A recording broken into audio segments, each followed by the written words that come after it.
Well, it's just... we water imps tend to communicate our emotions to each other by singing, rather than facial expressions. The emotions we convey through song take precedence over our facial expressions. So, we think of it as our primary mode of expression. I'm impressed, Shram. I didn't take you for a man of culture, but you're clearly rather learned. It's not about being cultured or not. The thing is, this mode of expression can usually only be understood by other water imps.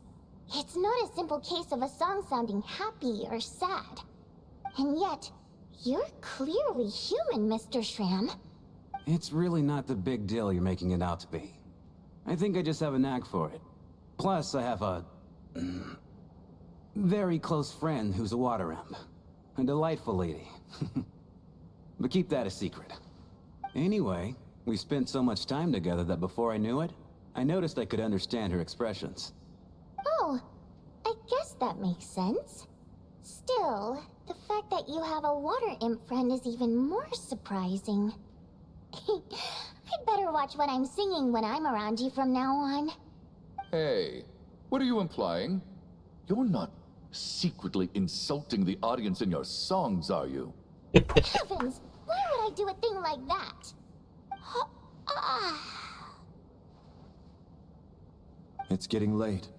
We should discuss our sleeping arrangements for tonight. To guard against the killer, someone needs to keep watch. I suggest that we don't sleep in separate quarters tonight. It will be safer if we all stayed together.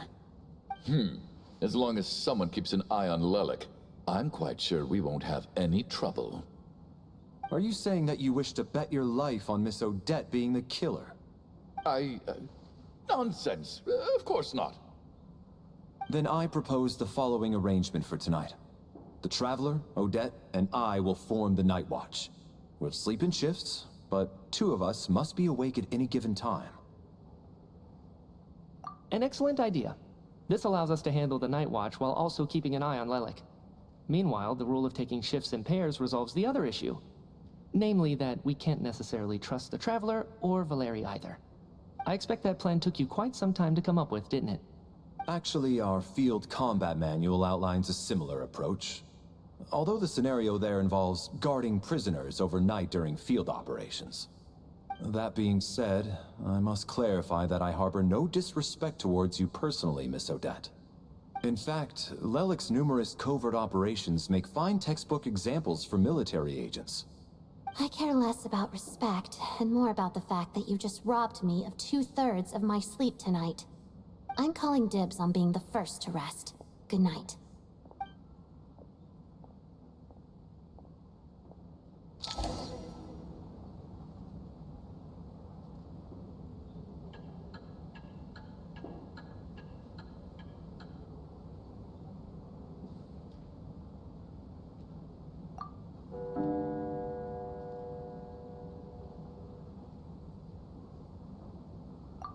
It's almost time. We should wake Odette. How are you faring? Oh, not going to argue with that. I'll take a quick nap. If you start to feel sleepy, wake me up anytime.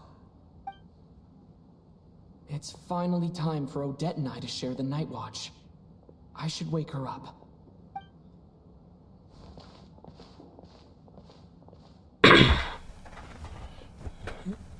I came here to get information from her in the first place. Maybe I should think about what questions I want to ask before she wakes up. How long are you gonna keep staring at me? Couldn't sleep. My mind's been running haywire. Plus, there's something I've been meaning to talk to you about. I had a hunch that you wanted a conversation too. Let's take this chance to clear the air, shall we?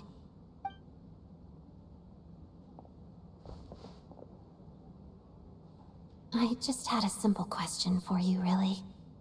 It's, Rosaline.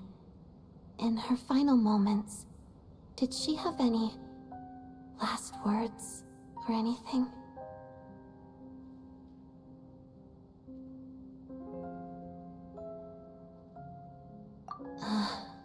I see. Well, that was all. I have no other questions.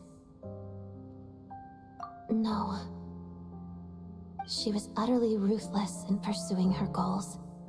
That kind of person should be hard to miss.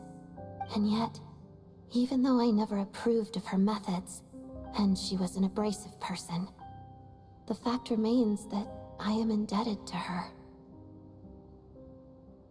Oh, she told you.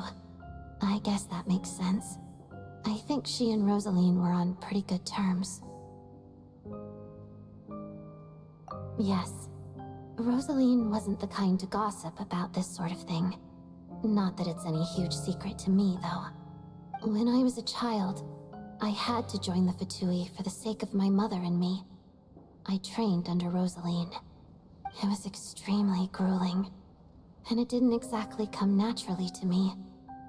All I could do was try to ignore the biting cold and practice, practice, practice. I was a newcomer who'd managed to make a good first impression on a harbinger. There was pressure to live up to her expectations, to be worthy of the fair lady's reputation. Every day was a struggle against the cold, pain, and fatigue.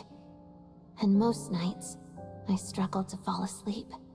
After enduring all that, I've become almost immune to the sensation of pain.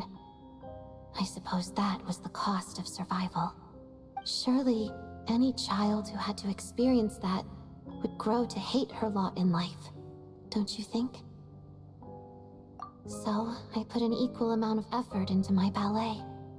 Because in my young mind, that was the only way to defy my fate. It was my way of telling her, the Fatui's demands and your expectations of me are not what I wish for. One day, I will leave. I think she probably blamed my poor performance in training on my passion for ballet. She knew my heart wasn't in it. One time, when I was secretly practicing a dance at night, she suddenly showed up. I knew she was there to catch me red-handed. I told her, "You don't deserve to watch the dance I learned from my mother." She looked stunned. I guess she was surprised that I lashed out first, before she had the chance. But strangely enough, on that occasion, she wasn't fierce with me like she was during training. Instead, she fell silent for a moment, and then left. After that, she never interfered with my dancing or asked me how it was going. She never came to watch me dance again either. Not even once. She was. But even now, whenever I take out this core Ignis, I can't help but think of that night. Of the look on her face. Sort of. Although gift might be too kind a term. This is her flame sealed within ice. A symbol of her favor, yes, but also her way of keeping an eye on people. She knew the location of every piece of core Ignis. If any recipient started acting suspiciously, she'd be onto them immediately. Trust her to make even a mark of approval feel suffocating. So, when news of Rosaline's death reached Snezhnaya, many people immediately crushed their core Ignis. It gave them a profound sense of relief, like they'd broken free from her shackles. But I kept mine. With my sensitivity to pain being as dull as it is, the warmth from this core Ignis is one of the few things I can still feel clearly. I still wonder, did she really come to stop me that night? I wasn't sure, but I was scared. So I said some really awful things. I guess she didn't leave anything behind. Not that I expected her to. It's fine. It's just a bit of a shame that we couldn't settle our differences before the end.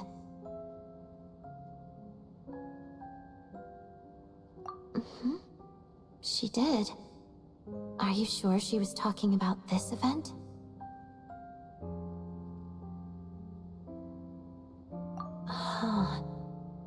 No, she didn't.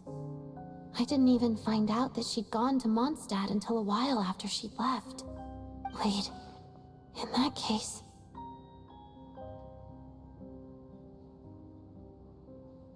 Okay, I will. Thanks for letting me know.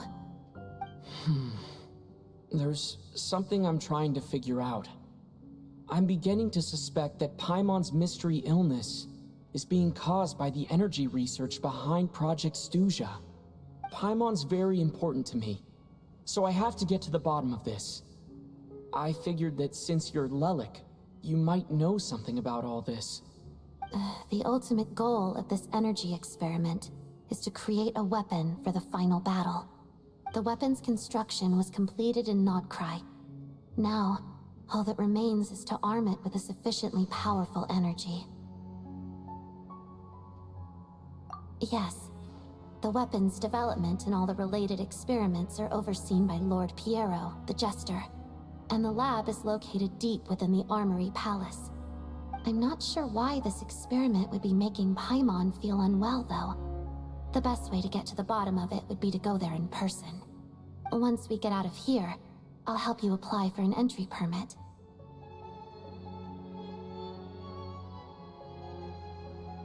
And I'm hardly the organization's proudest member, as you know. You answered my question about Rosaline. I want to do you a favor in return. It's that simple.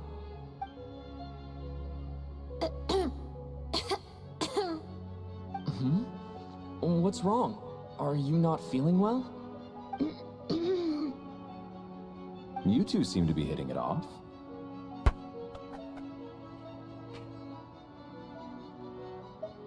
I thought you were sleeping.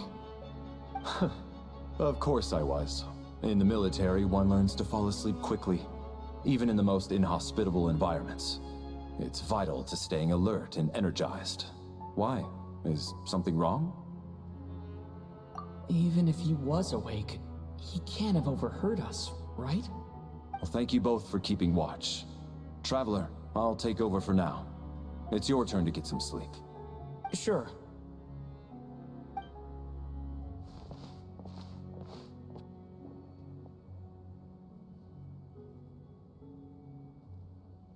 This is our second night here, but at least I found out a little more about Paimon's condition. I hope she's been sleeping well the past couple of days. Why do I feel like I'm being watched?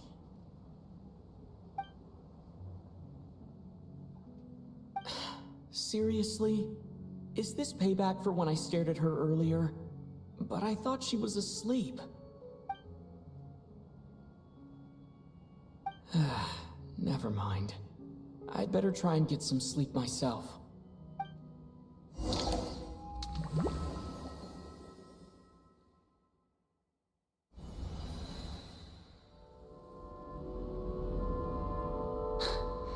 Hey, what are you spacing out for? Are you reaching your limit too? How long have we been walking for? Do you remember? Time's lost all meaning. Ever since we noticed that thing above our heads. What was it called again? A star key? Or key star? Anyway, the person who named it was swallowed by the black mist. Whatever it's called, ever since we noticed it, we've been walking up and up, hoping that as long as we reach it, we can find a way out of this place. But it seems like no matter how far we walk, we never get any closer. Well, we've come this far. You never know. Maybe we're almost there? Come on, enough moping. Let's go. The black mist is catching up.